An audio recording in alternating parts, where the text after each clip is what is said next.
Good afternoon. My name is Andy Hallman. Later, we'll hear about the Mount Pleasant baseball team rallying to defeat Washington. But first, today's top stories. The Southeast Iowa Union has just obtained additional details about the shooting Wednesday morning that sent one person to the hospital. A copy of the call for service logs obtained by the union show that 15 county and city officers were dispatched to 2705 Airport Road early in the morning on May 29th, the first 5 of those officers arriving at 12:51 a.m., just 6 minutes after a 911 call came in. The call type was classified as a weapons violation. According to that report, the caller stated someone was breaking the windows on their camper at 2705 Airport Road and advised that the male subject in the camper with her had been shot in the abdomen. The male subject was hospitalized with his injury in Iowa City and was in stable condition as of 11 a.m. Wednesday, according to a news release from the county. With the Airport Road incident still under investigation, law enforcement representatives were hesitant to comment. Questions remain about who was shot, why someone may have broken the camper's windows, or how those events might be connected. Police have not publicly announced any charges or arrests related to the incident as of Thursday. Members of the Demon class of 2024 finished their high school careers Sunday, walking into the varsity auditorium as students and leaving as diploma-holding young adults. For the classmates who started kindergarten in 2011, Sunday represented a bridge into adulthood. Some found themselves pondering exactly what that change meant, like graduate Michaela Matheson, who said moving on from this safe space can be a little nerve-wracking. She said, "Time doesn't always travel at a desirable pace. It's too fast for the good moments and too slow for the not so good moments." In total, 97 students made up the graduating class, with various cords on their gowns representing thousands of volunteer hours logged, impressive degrees of merit, and a wide swath of identities. Wednesday, May 29th, was the last day of school in the Fairfield Community School District, and middle school students celebrated by getting covered in colored powder. Fairfield Middle School has created a tradition of hosting a color run on the last day of school as a fun activity to springboard into summer. Students don white shirts and run through a spray mist to ensure that the powder sticks to their clothes. They run around the outside of the middle school, where teachers and staff scoop powders of various colors from a bag and fling them into the air for the students to run through. By the end of the race, the students are barely recognizable as their face and clothes are turned all different colors. Wednesday marked the 5th time Fairfield Middle School has hosted the color run. Elsewhere around the district, Pence Elementary School hosted its end-of-year assembly that morning, while Fairfield High School hosted a block party at Trojan Stadium, where retiring teachers were honored in a ceremony. The public is invited to participate in a series of cinema workshops and screenings in June at the Fairfield Arts and Convention Center. For the 3rd year in a row, the Arts Center's Cinema Fairfield is partnering with Maharishi International University's Cinematic Arts and New Media program to put on a filmmaking festival called June Fest. Joining those two organizations is a third one this year, the David Lynch Masters in Fine Arts Screenwriting. Solomon Davis, assistant director of the Fairfield Arts and Convention Center, said the workshops and screenings are designed to build community through the creation and celebration of cinema. The film workshops will be open to the public and facilitated by CANM and David Lynch MFA faculty. Davis said the event culminates with a presentation of senior student projects and the result of the workshops. To cap it off, Michael Barnard will show a sneak peek into the documentary he is making about Maharishi Mahesh Yogi. Barnard's film is called Going to the Source, and he will take questions from the audience about it as well. he hopes to use the occasion to raise funds for his project. The Mount Pleasant community observed Memorial Day with music, prayer, education, and words from featured speaker Representative Jeff Shipley at a ceremony Monday morning at the Mount Pleasant Community High School. Presented by the Avenue of the Flags, Henry County Veterans Memorial Committee, the ceremony began with patriotic music from the MPCHS band and the presentation of colors by members of the VFW and American Legion posts and auxiliaries.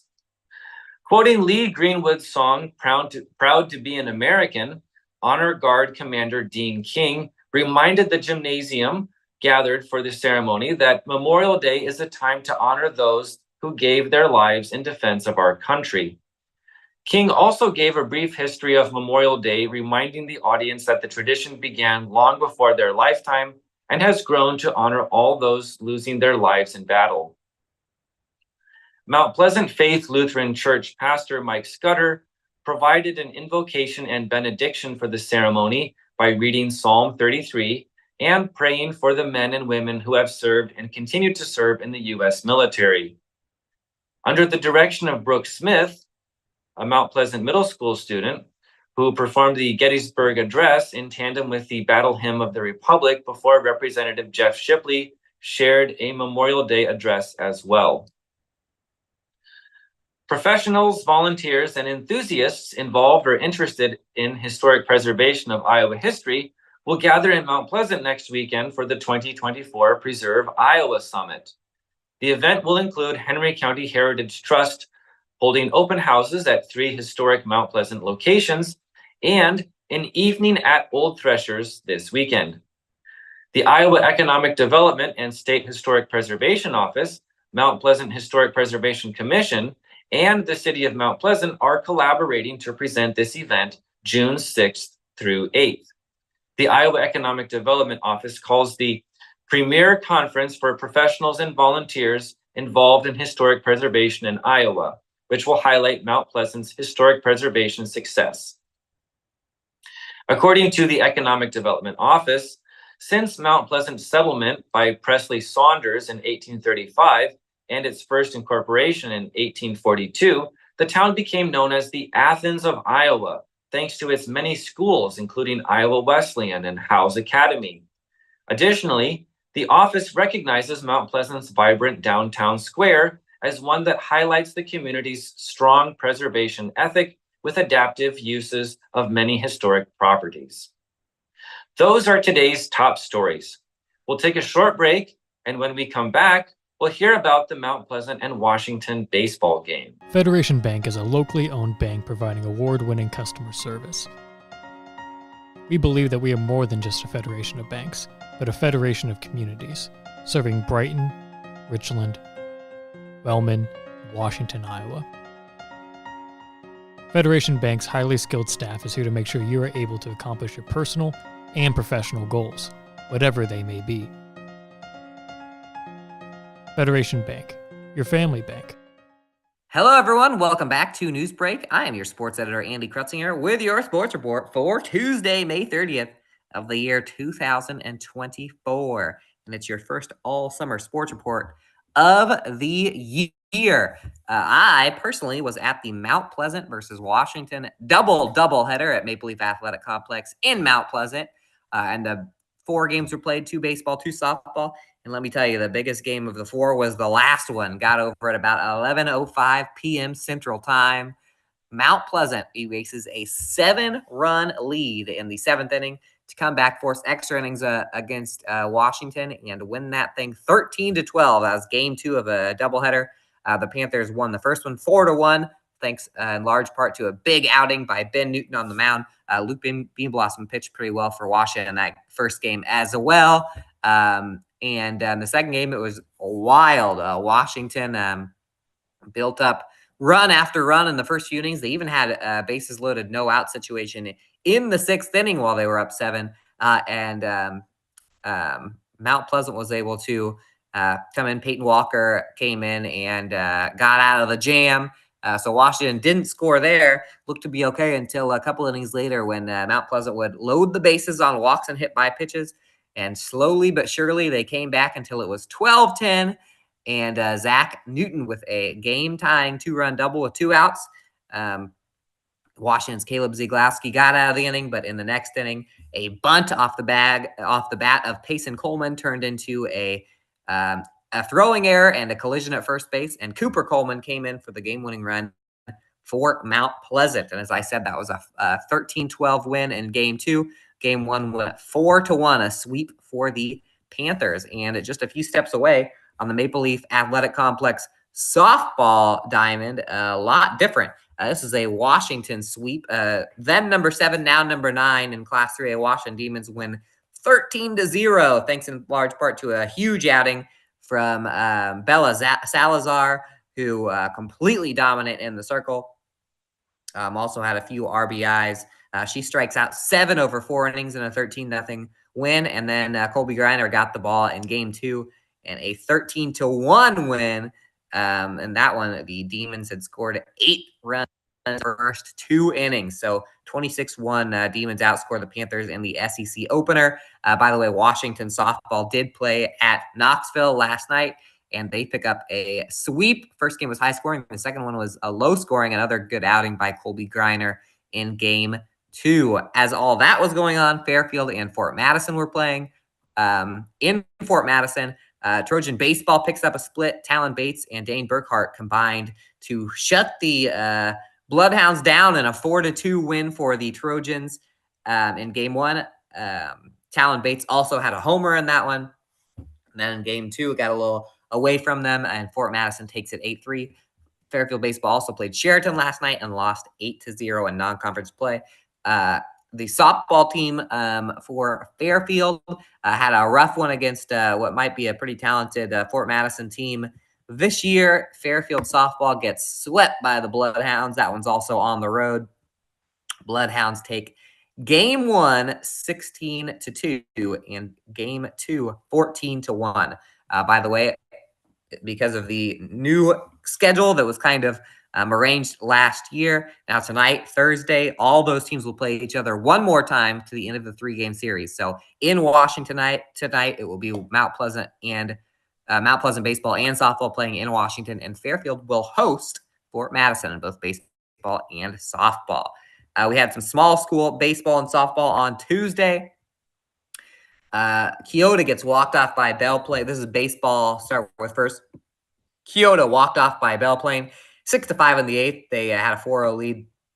Dropped that one. The 7th-ranked Mid-Prairie Golden Hawks win 11-4 against Tipton.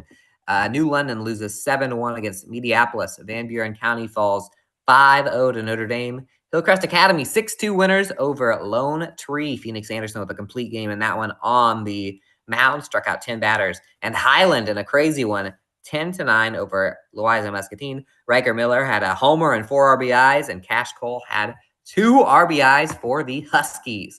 On the softball diamond, Winfield, Mount Union, and Pekin showed down, and the Wolves scored 10 runs in the first inning to run away with this one. Both Micaiah Lohr and Quinn Smith had 4 RBIs in this one. Josie Nelson with 2 RBIs, 4 stolen bases, and a double. And Lauer had a great night on the mound, or in the circle as well, striking out 6. Highland nearly knocked off number 11 into a Louisa Muscatine. Falcons win that one 4-3. Hillcrest Academy falls 7-5 despite leading 5-1 early in that one. Former friends became enemies as Columbus and Waco softball played for the first time since ending their co-op. Columbus 15-3. Kennedy Woping in that went 2 for 3 with 4 RBIs, and Daniela Diaz had 3 RBIs in that one as well. For Waco, Natalie Wagler had a couple hits and an RBI. New London falls to Mediapolis 14-1. Belle Plaine falls to Keota 15-3. Check out this one from Mid-Prairie. Mid-Prairie goes to Tipton. I think they had won their last game 16-4. And now they go to Tipton, and these are the scores: 17-0 in Game 1 and 23-4 in Game 2. They scored 40 runs in one day. Cadence Grout had a ridiculous day. She threw a 5-hit shutout in Game 1, and she went 4 for 4 with a homer and 3 RBIs. And then in Game 2, she had a nice night at the plate as well. Not quite as nice as Dakota Mitchell, who went 2 for 2 with a homer and 5 RBIs. So they were blasting homers, shutting people out. Mid-Prairie has outscored their opponents in the last 3 games, 54-8, I believe. They've scored over 50 runs in 3 games. Pretty impressive from the Golden Hawks. That's it for the sports report. We got some more baseball, softball coming up tonight. Stay tuned to Southeast Iowa Union Sports Talk on Tuesday and Newsbreak on Tuesday. And when we get back to Newsbreak today, Alex has your obituary. In the heart of rural Iowa, where community matters most, the connections we make are made to last. Meet KCTC, your hometown internet, phone, and TV provider. At KCTC, we're not just about technology, we're about people. Our dedicated team are your neighbors, committed to bringing you top-tier services right where you live. We believe in giving back to the community that raised us. Experience the power of a real connection with KCTC. Join us in building a stronger, more connected Southeast Hello Iowa. and welcome back to Newsbreak. It is now time for your obituaries. Gary James Van Dyke of Ollie passed away on May 25th at the age of 71. Jerome Greiner of Riverside passed away on May 26th at the age of 73. Memorial service will be held at 11 a.m. on June 1st at the S.S. Peter and Paul Church. Joy Eileen Shear of Clarence passed away on May 26th at the age of 70. Funeral services will be held at Trinity Lutheran Church in Loudoun on May 31st at 10:30 a.m. Georgia Ann Matthews of Danville passed away on May 28th at the age of 83. A funeral mass will be held at 11 a.m. June 24th at St. Albanus Catholic Church. James Jim Zielinski of Mount Pleasant passed away on May 25th at the age of 74. Memorial Mass will be held at 10:30 a.m. May 31st at St. Albanus Catholic Church. Johnny W. Tubby Haler of Mount Pleasant passed away on May 22nd at the age of 70. Graveside services will be held on June 8th at 11 a.m. at the Grant Cemetery. Patricia Pat Renaud of Kyoto passed away on February 25th at the age of 94. Memorial service will be held at 1 p.m. on June 2nd at the Powell Funeral Home in Kyoto. That is the news for Southeast Iowa. I've been your host, Alex Snyder. This has been your news break, and I will see you next time.